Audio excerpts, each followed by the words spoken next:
वाड़ी transportation association के अध्यक्ष श्री महेंद्र शर्मा है।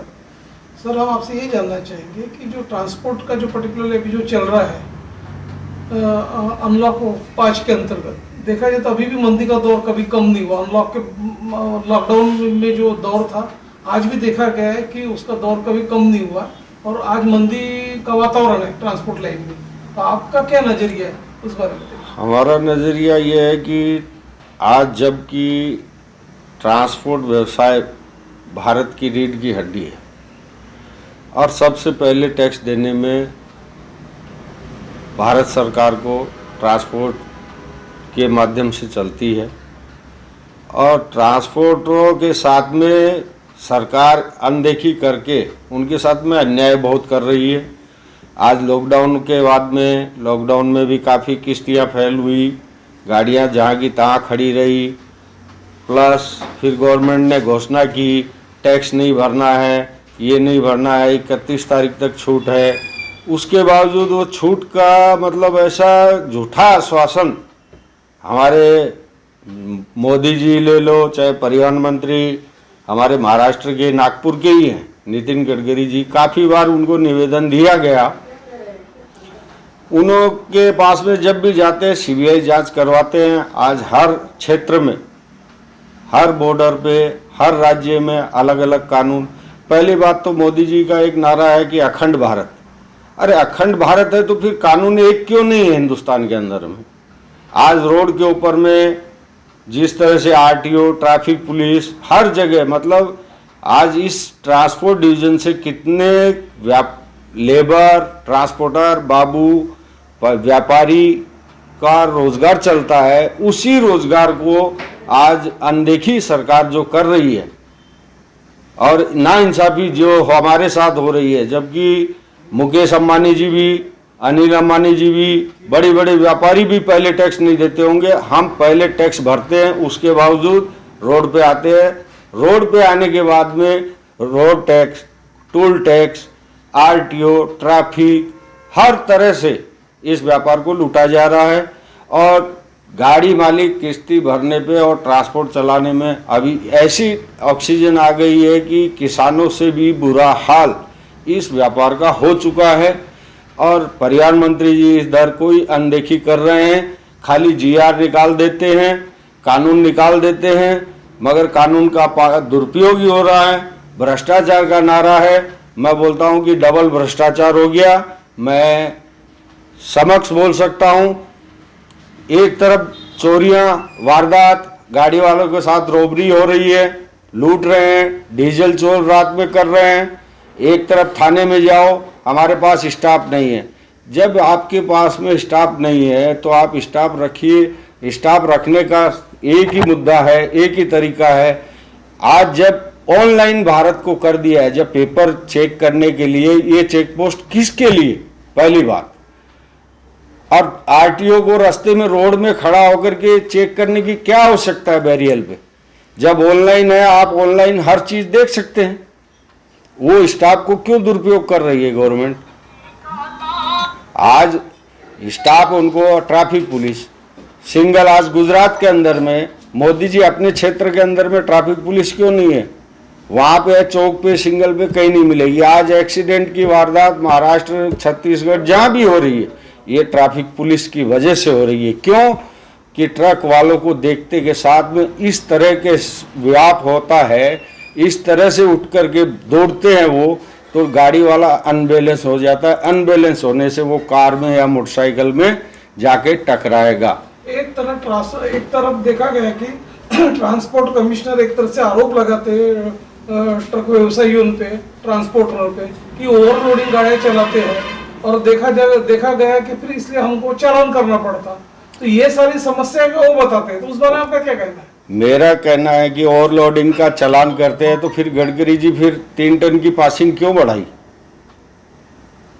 आज मेरे को बताइए, जब टोल टैक्स के ऊपर में, चलिए हम मानते हैं कि ये गाड़ी ओवरलोड है, उस पर फुल कार्रवाई कीजिए, जो फाइन लगता है वो फाइन लीजिए।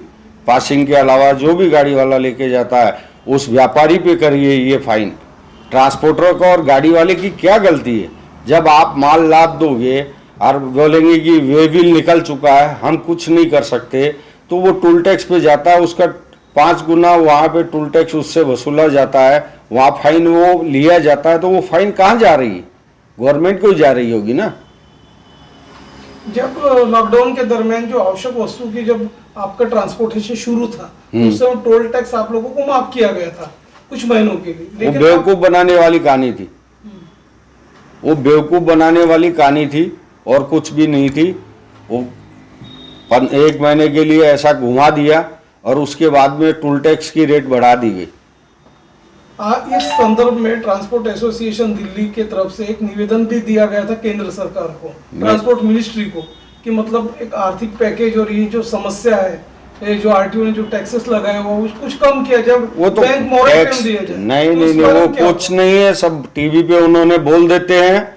उल्टा अभी मैं परसों ये आरटीओ के ऑफिस में गया था, वहां पे प्लेंटी के साथ में प्लेंटी के ऊपर में 9% जीएसटी, जो प्लेंटी है उसके ऊपर 9% जीएसटी गाड़ी मालिक को भरने के लिए मजबूर कर रखा था। अरे एक तरफ सरकार बोलती है कि हम 7 करोड़ रुपया माफ कर दिया और उसके अंदर में क्वेश्चन मार्क रख दिया 31 मार्च। अरे 31 मार्च का तुमने क्वेश्चन मार्क रख दिया, लॉकडाउन तो आपने 23 मार्च से किया।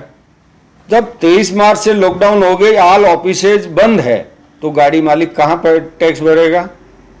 और जब मैं सरासर लूटने का धंधा सरकार ने बना रखा है, सब सरकार को मालूम है। आज कोई भी अधिकारी को हम बात करते हैं, टारगेट है हमारे को, हमको टारगेट पूरा करना है, नहीं तो हमारा ट्रांसफर हो जाएगा। केंद्र सरकार का जो मोटर कायदा है और जो स्टेट गवर्नमेंट का मोटर कायदा है, नहीं मानते कोई, डिफरेंसेस है, बहुत डिफरेंस है। देखिए छत्तीसगढ़ का अलग, महाराष्ट्र का अलग, उड़ीसा का अलग। उड़ीसा तो ऐसा आतंक मचा रखा है कि 25-25 हजार रुपये का चालान फाड़ के रखा। इधर गडकरी जी ने जीआर के अंदर में 13 फीट 13.5 फीट हाइट पास किया हुआ है, उसके बावजूद 12 फीट 12.5 फीट गाड़ी हाइट है, उसको कोई क्वेश्चन मार्क लगा करके 20,525 का मैं आपको काफी एविडेंस दे सकता हूँ। केंद्र सरकार ने एक उड़ीसा गवर्नमेंट बोलती है, मैं नहीं मानता केंद्र सरकार वन नेशन वन टैक्स करके ऐसा बताया था सरकार ने, तो वो वादे हैं, खाली कागजों में ही है, टीवी में है, मगर हमारे को उस तरह का गाड़ी वाले को कोई प्रावधान नहीं मिला, जबकि सबसे ज्यादा रेवेन्यू देते हम लोग हैं। अभी आपकी मांग क्या है केंद्र सरकार से? हमारी स्टेट मांग गवर्नमेंट से बताइए। स्टेट गवर्नमेंट से एक तो ये टैक्स के अंदर में रियायत दिया जाए, जो गाड़ियां किस्ती नहीं भर पाई उनको रियायत दिया जाए, ब्याज से मुक्ति दिया जाए।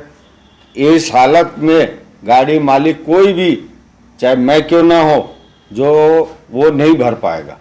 और ये आपको मैं बता रहा हूं कि आग में आने वाले ये 2 महीने में आपको इतने ट्रक मालिक आत्महत्या करेंगे जिसकी कोई हद नहीं होगी। ट्रांसपोर्टर पे देखा गया, एक तो भूखमरी का संकट आया हुआ है, ऊपर से कई लोग बेरोजगार भी हो उसके गए। ऊपर से इतने टैक्स डाल दिए हैं, टैक्स ही टैक्स भरते रहो और हाथ में कुछ नहीं आता।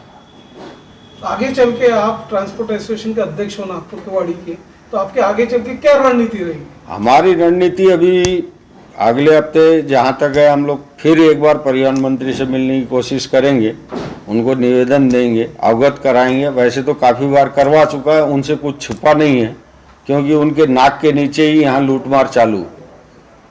दूर क्यों जाइए, दिए तले अंधेरा।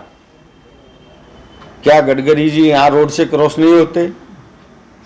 और वो केंद्र में परिवहन मंत्री होने के बावजूद गाड़ी वालों को सिर्फ रोड, सीमेंट रोड बनाने से क्या होगा? इधर में टूल उसका डबल वसूल जाए। आप बोल रहे हो कि टूल टैक्स बंद किए थे, वो टूल टैक्स बंद किए तो डबल कर दिए, उसको वो रेवेन्यू किसको फायदा हुआ? गाड़ी वाले को कोई फायदा नहीं हुआ। गाड़ी वालों को लूटने के सिवाय सरकार के पास में और कोई विकल्प नहीं है, और गाड़ी वालों को लूट के ही सरकार चल रही है।